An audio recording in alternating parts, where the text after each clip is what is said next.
Jadi kita masih ada di halaman Orde Baru. Udah keluar dari rumahnya, tapi masih ada di halaman. Jadi ini yang saya sebut tadi, moral, kejernihan moral ini harus kita ucapkan. Dan mengucapkan itu butuh keberanian intelektual. Sialnya, kampus negeri itu nggak mungkin lagi ngundang saya bicara.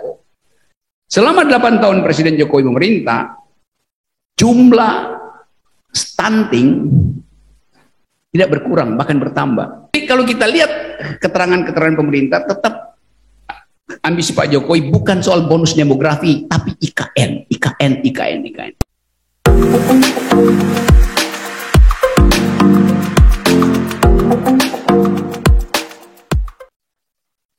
Selanjutnya, Bapak paling ujung, yang ujung, iya.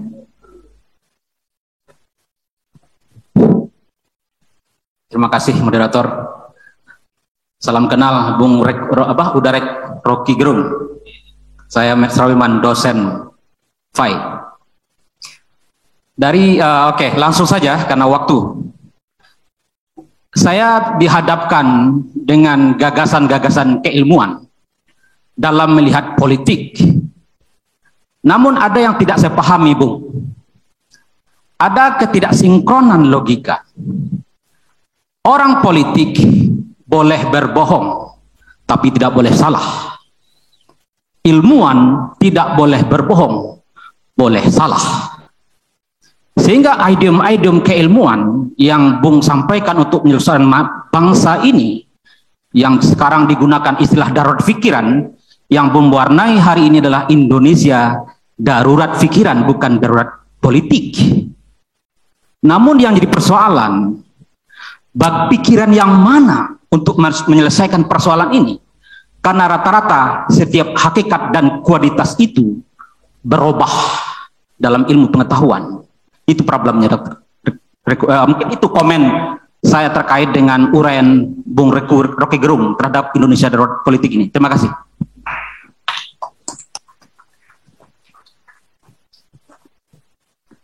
Langsung ditanggapi. Apa yang bisa kita pilih dari dilema itu?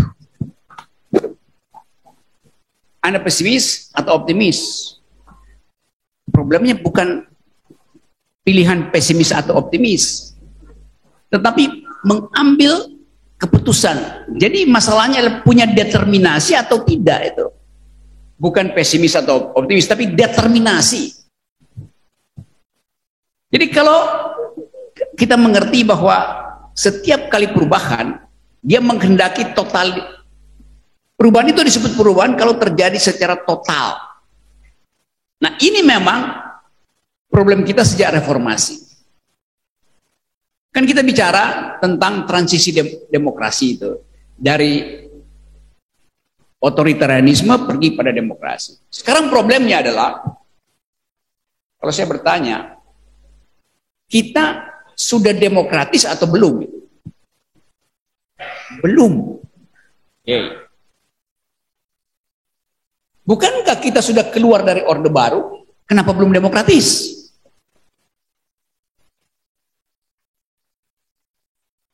Selamat datang uni-uni kecil. Habis UAS ya? UAS. UAS artinya apa? Ujian akhir semester. Salah. Versi Bung Rocky ya? UAS itu artinya Universitas Akal Sehat.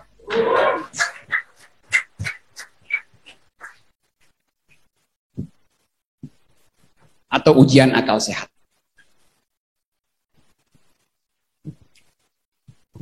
Saya balik tadi ya, sampai di mana tadi? Problem kita mendefinisikan kita demokratis sudah atau belum? Belum. Kita sudah keluar dari Orde Baru sudah atau belum? Oke. Nah di situ problem kita ragu buat mendefinisikan itu. Waktu kita pakai teori transisi demokrasi, transisi artinya ada dua langkah. langkah keluar dari dan langkah masuk ke. Kan itu namanya transisi kan? Keluar dari Orde Baru dan masuk ke reformasi. 2 langkah. Kita baru keluar dari dan belum masuk ke. Itu masalahnya. Belum move on dari mantan, itu kira-kira. Jadi kita masih ada di halaman Orde Baru. Udah keluar dari rumahnya, tapi masih ada di halaman. Kita ragu untuk nyebrang ke rumah demokrasi itu. Itu problem psikologisnya begitu. Ragu untuk mengatakan bahwa kita memang ingin demokrasi. Keraguan itu yang tadi dicemaskan oleh beberapa teman yang merasa bahwa janganlah masuk 20%, biarin aja dah. Loh, itu rumah Orde Baru 20% itu. Rumah oligarki itu. Ngapain? Jadi soal psikologi aja tuh. Nah, kita mau dalilkan ulang bahwa setiap gerakan ada konsekuensinya. Sekarang dihitung misalnya banyak orang yang akhirnya ingin balik pada Orde Baru karena menganggap di situ ada kepastian pangan, walaupun ada stabilitas politik yang mengancam hak asasi manusia. Tapi akhirnya orang berpikir balik ke situ, kan kita nggak mungkin balik ke situ. Balik pada sistem MPR, yang nggak bisa dong. Karena sistem MPR itu bukan demokrasi itu. Ya tapi itu demokrasi timur, iya tapi itu bukan demokrasi. Karena kita akhirnya dalam sistem MPR, kita menyerahkan kedaulatan rakyat pada 500 orang. Nah, itu bahayanya. Kita nggak boleh menyerahkan kedaulatan rakyat. Kita hanya menitipkan kepentingan rakyat, bukan kedaulatan. Kalau saya serahkan kedaulatan saya habis sebagai rakyat. Apa hak saya untuk menarik kembali mandatnya? Kalau kedaulatan saya udah nggak ada, hanya orang yang berdaulat yang mampu untuk menarik kembali mandat. Itu yang nggak bisa terjadi di sistem MPR. Karena MPR akan jadi blok sendiri dengan kepentingan sendiri, putus dari hak rakyat untuk mengontrol. Jadi mesti dipikirkan secara cermat. Saya mengerti bahwa kebanyakan purnawirawan karena jengkel dengan keadaan. Udah balik aja ke Undang-Undang 45. Itu presiden gak usah dipilih, ditetapkan aja di MPR tuh.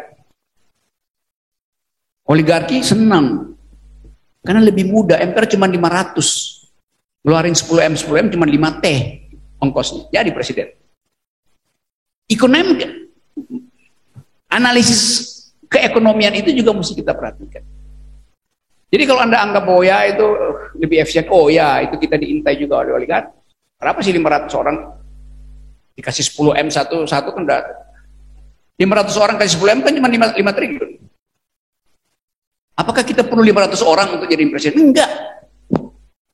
Cukup 250 orang. Jadi cuma 2,5 triliun, lebih murah lagi itu.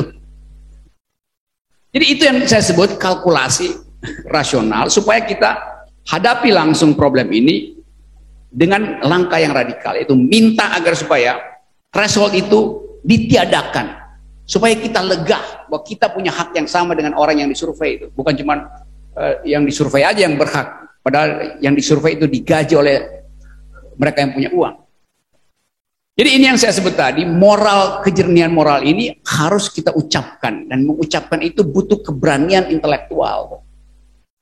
Sialnya kampus negeri itu nggak mungkin lagi ngundang saya bicara tuh. Dilarang. Tapi saya percaya bahwa tidak ada yang bisa menghalangi terbitnya sang surya dari Universitas Muhammadiyah.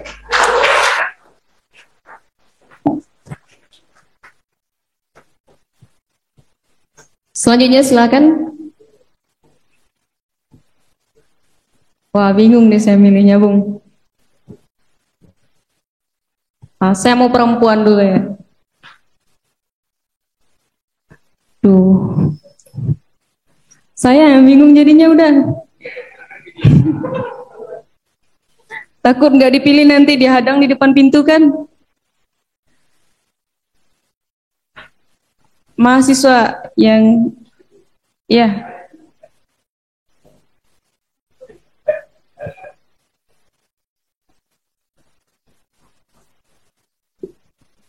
Silakan sebut nama dan juga asal.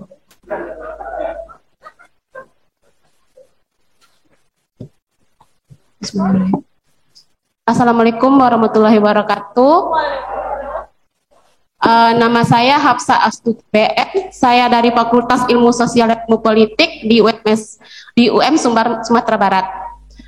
Saya ingin bertanya, menurut pandangan Bung Rocky sendiri sebagai pengamat politik ya, bagaimana sistem pemerintahan di Indonesia saat ini kita ubah menjadi sistem parlementer? Rasa itu cuma.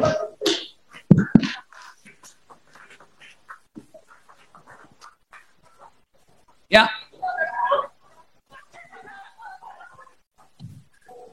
Tanpa dia memberitahu alasannya, saya setuju.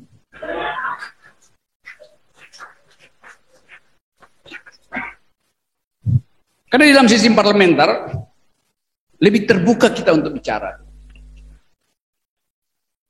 Dan kita pernah punya pengalaman dengan sistem itu di awal pemilu. Ketika orang Minang memimpin republik ini, Sultan Syahrir jadi Perdana Menteri, itu sistem parlementer. Jadi ada pretext di situ. Di sistem parlementer ada 2, 3, 4 menteri perempuan pertama di republik. Bu Maria Ulfa, ada macam-macam itu. Dan itu membuktikan bahwa dari awal pikiran perempuan itu bisa disalurkan langsung di dalam kepemimpinan yang berbasis parlementarian. Sekarang aja orang merasa bahwa perempuan nggak bisa bicara, kalaupun bicara dia mesti tunggu perintah surat izin dari tanda 3 periode.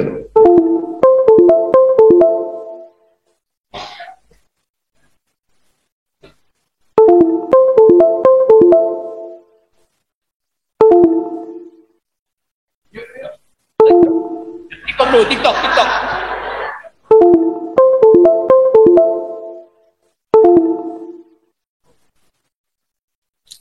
Mohon maaf kepada peserta yang hadir karena ada kesalahan teknis.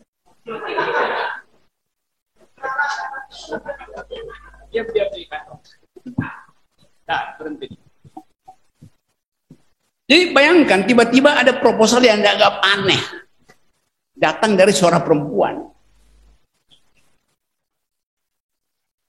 Seringkali untuk menghasilkan perubahan kita perlu suara yang tidak pernah dibayangkan orang, itu suara perempuan. Ini berarti suara laki-laki nih. Dulu kalau perempuan bicara dianggap perempuan nggak mungkin mengucapkan pikiran yang bersih dan benar itu. Dianggap perempuan itu the unspeakable, yang nggak mampu bersuara. Sekarang dibuktikan tadi ada 2 perempuan yang mengucapkan hal yang radikal. Mereka dari the unspeakable jadi the unstoppable. Tidak bisa lagi dihentikan suaranya.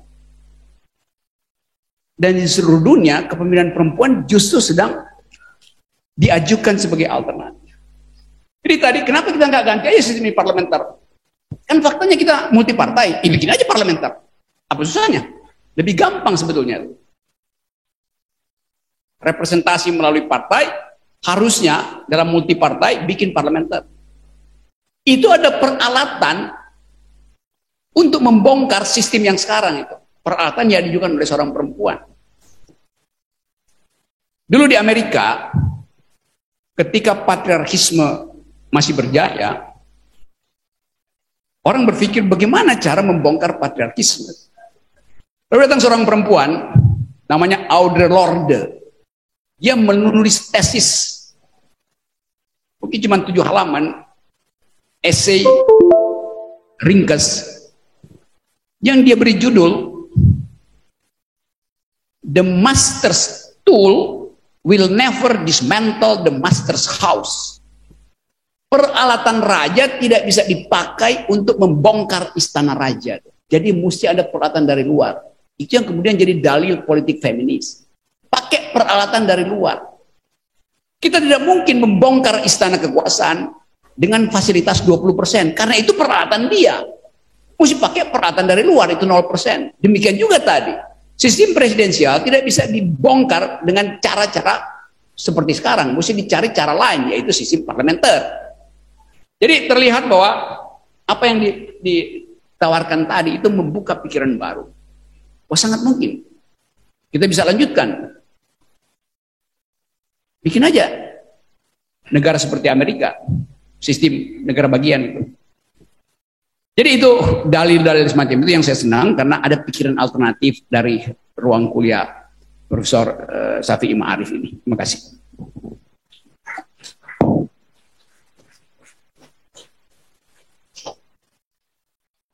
Karena waktu menunjukkan 11.50, mungkin saya batasi satu orang lagi penanya.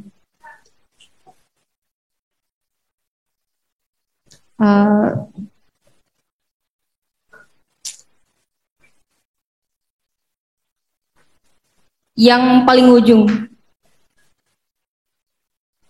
Iya. Iya, yang paling ujung. Yang pakai baju warna abu-abu. Abu-abu atau apa itu ya? Biru. Abu-abu dari sini.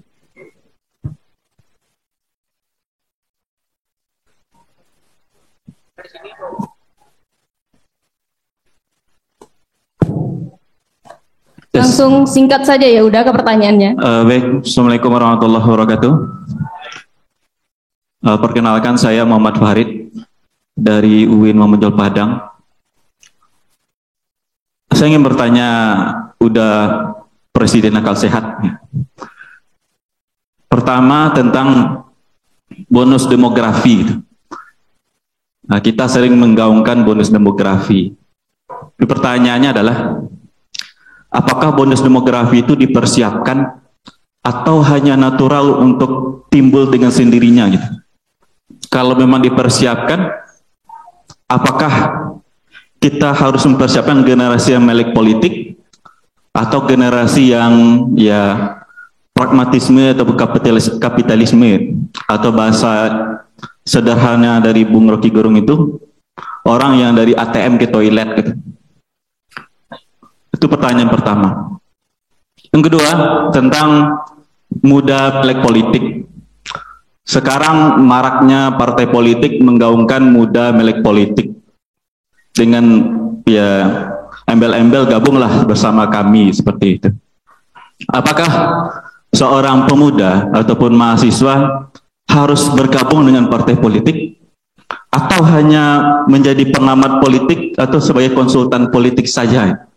Karena sekarang kebanyakan ya partai politik mengajak ya artis atau orang influencer, selebgram semacamnya gabung partai mereka dengan dalil bahwasanya untuk mensejahterakan kesejahteraan rakyat, tapi sebenarnya mereka untuk mendongkrak elektabilitas di partai mereka sendiri. Ataupun ada partai politik yang menamakan mereka representasi dari anak muda. Kita sebut saja inisialnya Partai Solidaritas Indonesia. Ya kita tahulah, sama-sama tahu siapa ketua umumnya. Menamakan, mempresentasikan mereka sebagai partainya anak muda. Lalu ya saya pribadi tidak merasa direpresentasikan sama sekali seperti itu. Apakah seorang anak muda seperti kami ini ataupun masih harus masuk partai politik? Itu inti pertanyaan dari saya. Terima kasih. Assalamualaikum warahmatullahi wabarakatuh.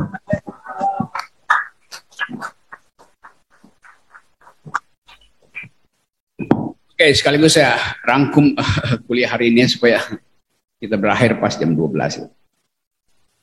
Kita harus tepat waktu, jangan perpanjang-perpanjang jam, apalagi perpanjang kekuasaan. Buruk. Memang pertanyaan intinya adalah, bisa enggak politik ini diasuh oleh generasi baru? Memang harus begitu. Jadi kalau ditanya harus masuk partai kalau mau mengubah, tetapi kita kasih kualifikasi. Mana partai yang pro 0%? Kalau nggak ada, ya ikut saya aja LBP. Partai LBP, Liga Boikot Pemilu. Jadi prinsipnya sederhana, bahwa keinginan kita untuk mengubah kultur politik hanya melalui fasilitas yang disediakan oleh konstitusi, peralatannya partai politik. Tetapi harus dipahami juga bahwa politik tidak boleh terbagi habis di dalam partai politik.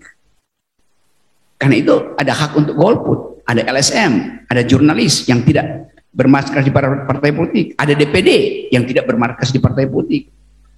Jadi prinsip pertama, jangan anggap bahwa satu-satunya alat mengubah negara adalah partai. Tidak. Politik tidak boleh terbagi habis dalam partai politik. Karena itu perlu universitas mengucapkan politik tanpa melalui partai politik. Itu dalil pertama. Yang kedua tadi soal bonus demografi itu. Dia natural atau dia didesain? Bonus demografi di mana-mana adalah akibat dari desain kebijakan.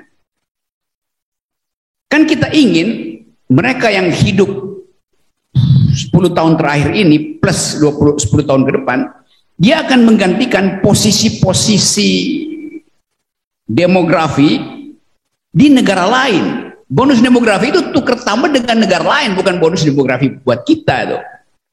Jadi kalau ada kekosongan tenaga kerja bermutu di Amerika karena gerontologinya naik terus, maka potensi Indonesia untuk mengisi kekurangan tenaga kerja bermutu itu disebut kita mengekspor bonus demografi kita, yaitu anak muda yang berpendidikan, beretika, dan mampu untuk deal dengan global grammar. Tapi kita akan bersaing dengan bonus demografi di negara lain juga tuh, Filipina, Vietnam misalnya, Korea Selatan. Karena itu mesti didesain supaya kita memenangkan pertandingan bonus demografi. Logikanya begitu. Sekarang Presiden Jokowi selalu mengucapkan kita punya potensi bonus demografi. Oh iya, sebagai retorika iya, tapi faktanya apa? Selama 8 tahun Presiden Jokowi memerintah, jumlah stunting tidak berkurang, bahkan bertambah. Jawa Tengah bahkan meningkat stuntingnya yang dipimpin oleh Ganjar. Stunting artinya kekurangan nutrisi. Jadi bagaimana mungkin ada bonus demografi kalau di usia pembentukan pikiran generasi kita tidak tercukupi nutrisinya, apalagi proteinnya tuh. Dalam formative years 7 ke 12 tahun, kalau anak-anak ini tidak memperoleh surplus protein, maka otaknya akan menyusut 20-25%. Risetnya begitu. Jadi bayangkan yang disebut sebagai potensi bonus demografi justru mengalami stunting, kekurangan gizi. Bagaimana dia bertanding secara akal 20 tahun ke depan dengan Korea Selatan, dengan Singapura, dengan Vietnam. Jadi dari awal kita bisa bayangkan pasti gagal bonus demografi kita. Kenapa? Karena tadi hak generasi baru ini untuk memperoleh susu, vitamin, protein, dananya itu dipakai buat bikin semen, beton, IKN, jalan tol. Jadi kalau saya tanya, kemana anak-anak yang sekarang, kalau jalan tol kita udah rame, apakah mereka akan ada di jalan tol? Anak-anak generasi hari ini, pasti mereka akan ada di jalan tol. Sebagai apa? Sebagai supir. Sebagai peminta-minta. Karena kemampuan otaknya nggak nyanggup untuk bertanding dengan fasilitas yang diberikan oleh Vietnam, oleh Filipina, oleh Singapura untuk duel bonus demografi global. Nah, angka-angka itu yang kita perhatikan sekarang. Indonesia menganggarkan 20% anggaran belanjanya untuk pendidikan. Bagus sekali. Vietnam menganggarkan hal yang sama, 20% untuk pendidikan. Bagus sekali. Hasilnya apa? Vietnam ada di urutan keempat terbaik, Indonesia ada di urutan keempat terburuk. Jadi desainnya kacau, maka ada yang nggak benar. Kalau kita itu sodorkan pada presiden, ya presiden akan bilang iya itu karena ya soal nutrisi. Terus kita bilang iya karena itu. Jangan anak-anak itu disuruh menghafal nama-nama ikan, disuruh makan ikan dong. itu soalnya kan. Supaya ada nutrisi pada otak. Tapi pertanyaan berikut, kenapa tidak disubsidi bahwa setiap pagi seluruh anak SD di Indonesia dikasih makan ikan? Nggak ada, dikasih susu. Ada sebagian-sebagian tuh. Tapi kemudian berhenti tuh. Jadi pemerintah tidak berpihak pada otak anak-anak. Itu intinya. Kenapa? Karena pemerintah tidak punya otak. Hanya orang yang punya otak yang akan berpihak pada otak. Dalilnya itu, ringkasnya begitu kalau saya bikin satirnya tuh. Jadi sekali lagi, omongan tentang bonus demografi itu jadi di awang-awang. Dan itu yang sebetulnya diketahui dengan persis oleh Elon Musk. Presiden Jokowi datang ke Elon Musk dengan data bahwa Indonesia bisa memfasilitasi teknologi tinggi.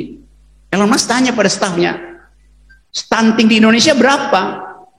10 juta. Bagaimana mungkin stunting 10 juta mau mengoperasikan teknologi tinggi StarX? Gampang. Jadi kita tahu bahwa begitu Elon Musk pakai kaos ini, kita tahu ini dia mulai ada kita. Tapi akan dipoles bahwa ini akhirnya betul kan, investasi dari Elon Musk itu berhenti itu. Kan itu intinya kan. Lain kalau misalnya investor asing lihat Indonesia potensi untuk menghasilkan bonus demografi hebat. Kenapa? Karena jalan pikirannya lebih panjang dari jalan tol. Itu yang dibaca oleh statistik dunia itu. Sama halnya dengan soal ekonomi itu. Mungkin player nasional nggak tahu pergerakan uang kita. Financial market kita lebih banyak tahu player asing.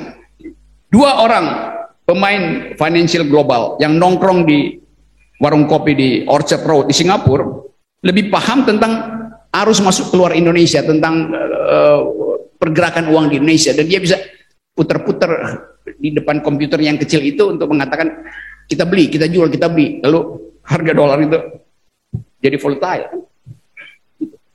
Tapi sekali lagi, ini semuanya adalah upaya pemerintah untuk mengalihkan isu bahwa kita perlu bangun ibu kota. Karena itu yang akan jadi agenda utama, itu akan diperlihatkan ke dunia bahwa Indonesia punya ibu kota yang keren. Dunia nggak peduli itu, karena dunia 10 tahun lagi nggak perlu ada ibu kota. Dari sekarang, milenials itu bekerjanya itu di laptop, di workplace, dari kafe, ngapain ada ibu kota, mau ngapain tuh? Jadi kalau kita lihat keterangan-keterangan pemerintah, tetap ambisi Pak Jokowi bukan soal bonus demografi, tapi IKN. Kalau kita tanya, bagaimana proyek IKN-nya? Oh, bagus betul. Itu akan ada air mancur, jalan-jalannya mulus, ada hutan buatan, ada sinopsis dari segala macam kota di situ. Jadi akan sangat indah gitu. Di mana Anda lihat itu indah? Di laptop Pak Jokowi. Ya pasti di laptop dibikin indah. Tapi mangkraknya juga ada di belakang laptop Pak Jokowi. Jadi semua ditentukan tadi oleh kemampuan kita untuk mendeteksi kebohongan kekuasaan. Dan itu fungsi dari universitas adalah scrutinize. Periksa. Apa yang mesti diperiksa? Kerjanya yang mesti diperiksa. Nah teman-teman, saya kira itu pembicaraan kita, dan saya senang karena ada semangat untuk mempertanyakan, termasuk yang sinis segala macam. Saya anggap bahwa itu semangat untuk mempertanyakan. Dan bertanya adalah fungsi manusia. Manusia yang nggak bertanya itu artinya dia kupingnya itu disumbat oleh 20% sehingga nggak bisa dengar. Oke, terima kasih. Saya minta maaf kalau banyak hal yang mungkin membuat kalian jengkel dan saya menerangkan ini dari perspektif filosofi itu. Dan orang suka marah kalau saya terangin secara filosofi, karena dianggap bahwa filsafat itu membuat menjerumuskan orang itu. Tapi percayalah bahwa saya sedang menjerumuskan kalian di jalan yang benar. Ya, luar biasa untuk pemateri kita pada siang hari ini. Mungkin mohon maaf kepada peserta yang tidak sempat bertanya pada kesempatan kali ini.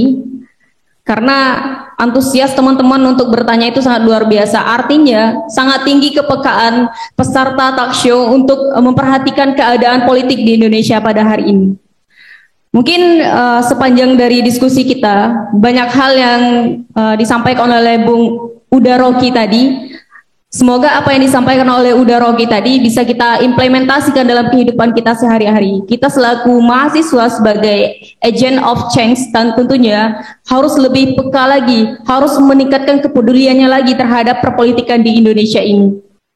Baik, saya Riri Angela, mohon maaf apabila ada kesalahan kata. Sejatinya kesalahan itu datang dari setan, kebenaran datang dari Allah, dan saya tidak salah apa-apa. Oke.